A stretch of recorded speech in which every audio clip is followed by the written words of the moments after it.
Comment allez-vous aujourd'hui? J'ai vraiment envie de vous entendre. Ça fait 2 semaines qu'on est ensemble déjà et j'aimerais ça que vous preniez un moment pour écrire sur un papier ou dans le chat en bas, OK? Où est-ce que vous êtes rendu?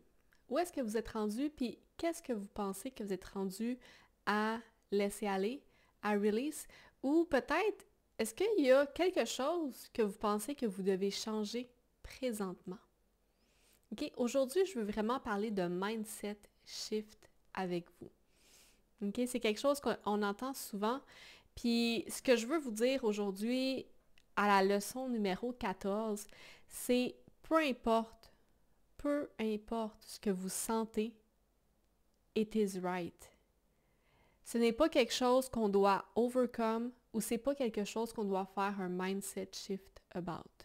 Puis je sais, je vais à l'encontre de ce que bien des gens prônent, c'est pas pour venir dire que c'est pas bon, loin de là, mais lorsque le plus qu'on va s'ouvrir à sa sensibilité, le plus que on doit venir apprendre à travailler avec son corps. On peut plus uniquement travailler seulement avec sa tête, puis espérer que ça vienne nous élever, nous permettre d'avancer comme ça l'a peut-être fait par le passé. Parce que oui, c'est pas que c'est mauvais en soi.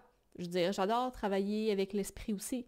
C'est pas ça le point. Le point, c'est le plus qu'on est ouvert à notre sensibilité, le plus qu'on doit être ouvert avec le fait que peu importe ce qu'on ressent, c'est la bonne chose, puis c'est pas quelque chose qu'on doit venir moduler, qu'on doit chercher à changer.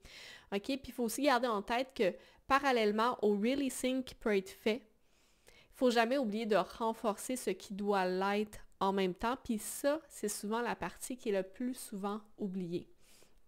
Fait qu'aujourd'hui, ce que je voulais vraiment aborder, c'est justement par rapport à ces sentiments, ces sensations, puis comment avancer avec eux pour les utiliser à titre de catalyseur plutôt que de chercher à les changer, à les moduler parce qu'on pense que c'est ça qui nous maintient en arrière. OK?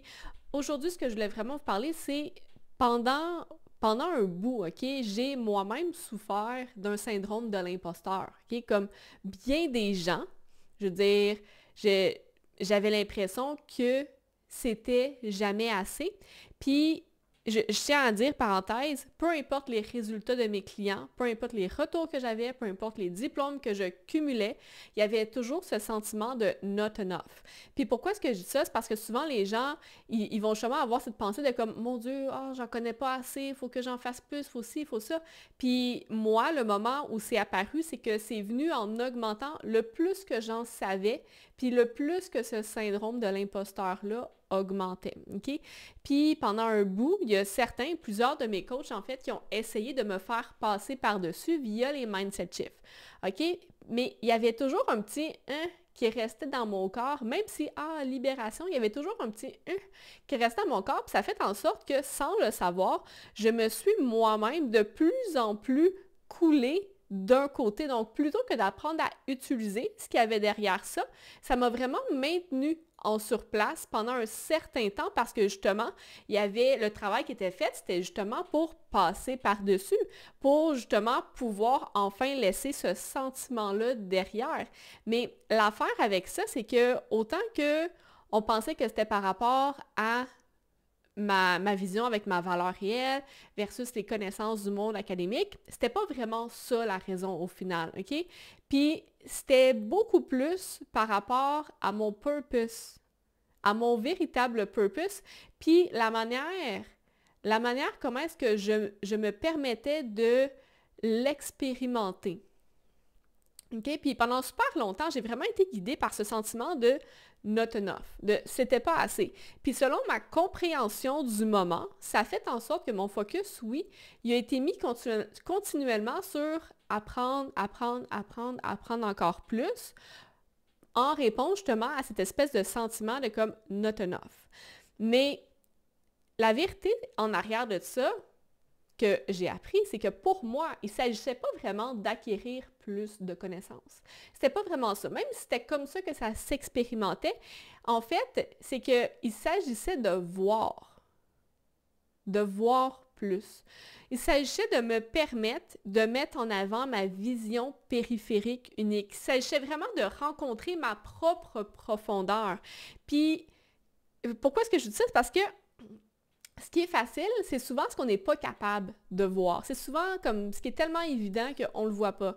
Puis, pouvoir voir une situation dans son ensemble, puis faire des liens qu'on ne voit pas nécessairement, ça a toujours été super naturel pour moi. Puis, comme je disais, c'est souvent les choses qui sont tellement faciles, puis tellement naturelles, puis tellement évidentes qu'on ne voit pas sur le coup. Même si on est d'accord, hein, c'est dans notre face. Fait qu'au final, l'espèce de sentiment d'imposteur que j'essayais d'overcome, c'était pas à propos de not being enough. Réellement, ce qu'il y avait, ce que ça me disait, c'était there is more. You're just not using it right now. Et lorsqu'on comprend ça, c'est là qu'on peut voir tout le pouvoir que comment on se sent, ça peut nous apporter. OK? Parce que lorsqu'on se bloque ou qu'on cherche à changer, à moduler quelque chose, ben on se bloque par le fait même de ce qu'on pourrait découvrir si on s'ouvrait vraiment à comment on se sent. Je veux dire, j'étais pas capable de voir que there were more.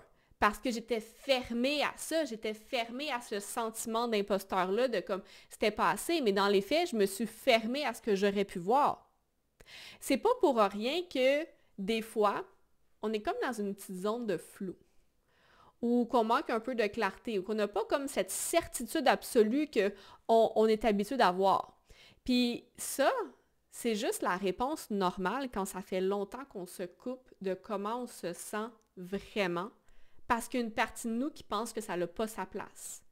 Ou il y a une partie de nous qui pense que « Ah, j'ai juste à passer par-dessus, j'ai juste à l'overcome. » Une partie de nous qui ne pense pas que c'est valide.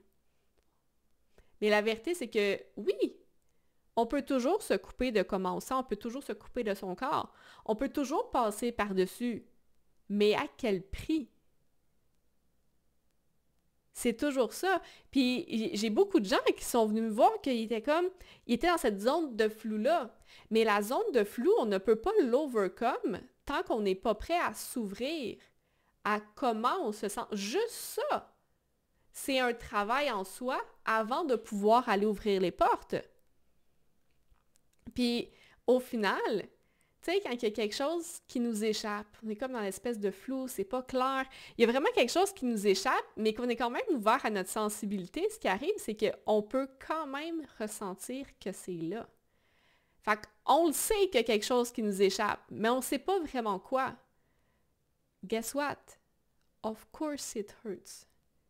C'est sûr que ça nous blesse, c'est sûr qu'on va essayer de overcome ce sentiment-là que on ne sait pas d'où c'est que ça vient, on ne sait pas quoi faire avec. C'est sûr que la tendance naturelle, c'est on va passer par-dessus, on va release qu'est-ce qu'il y a là, alors que dans les faits, on doit venir développer nos habiletés pour venir renforcer ce qui va nous permettre de venir soutenir ce qui est réellement là.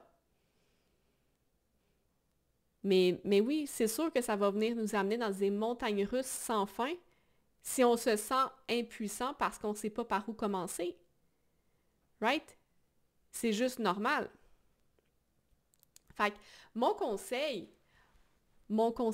aujourd'hui, c'est vraiment que si vous croyez que ça vous limite, essayez pas de surmonter ce que vous ressentez.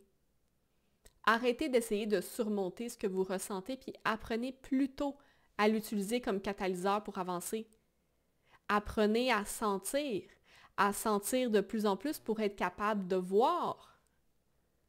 Les deux viennent automatiquement ensemble. Apprenez à sentir à travers l'inconfort que, yeah, it hurts right now. It hurts de savoir qu'il y a quelque chose, mais de ne pas arriver à mettre le doigt dessus. Puis entourez-vous du support nécessaire si vous sentez que vous avez besoin de quelque chose pour venir vous élever. Right? Parce qu'au final, il y a une raison pourquoi on ressent ce qu'on ressent. Puis pour être capable d'être réellement libre, on doit d'abord apprendre à le voir. Il ne s'agit pas juste de passer par-dessus parce qu'on ne sera pas libre. Il y a une porte qui est fermée, puis on le sait, puis on le sent. Il ne s'agit pas juste d'ignorer la porte. Right? On doit aller voir qu'est-ce qu'il y a à l'intérieur d'elle. Puis, c'est pour ça que je dis toujours que essayer de fixer quelque chose à l'intérieur de soi, ça va toujours seulement augmenter la résistance à l'intérieur du corps, parce qu'il n'y a absolument rien à être fixé. Il y a juste plus de choses à être compris. Notre profondeur est tellement grande, la seule chose qu'on peut faire réellement, c'est d'apprendre. D'apprendre et comment est-ce qu'on peut se voir, comment est-ce qu'on peut apprendre à naviguer notre propre profondeur plutôt que de passer à côté de tout ce qui semble nous limiter. Parce que chaque chose qui a le potentiel de nous limiter a également le potentiel de nous élever lorsqu'on sait comment l'utiliser. Mais ça implique de regarder en face ce qui nous limite présentement. Ça nous demande de devenir confortable avec le fait de regarder ce qu'on croit qui nous limite présentement, d'apprendre à faire la paix avec, d'apprendre à le tenir à l'intérieur de soi pour ce que c'est réellement, pour ensuite de ça être capable de l'utiliser pour nous élever. Donc, toutes les choses qu'on pense que ça me freine, je dois le laisser de côté, c'est exactement ces choses-là qu'on doit apprendre à tenir à l'intérieur de soi en premier.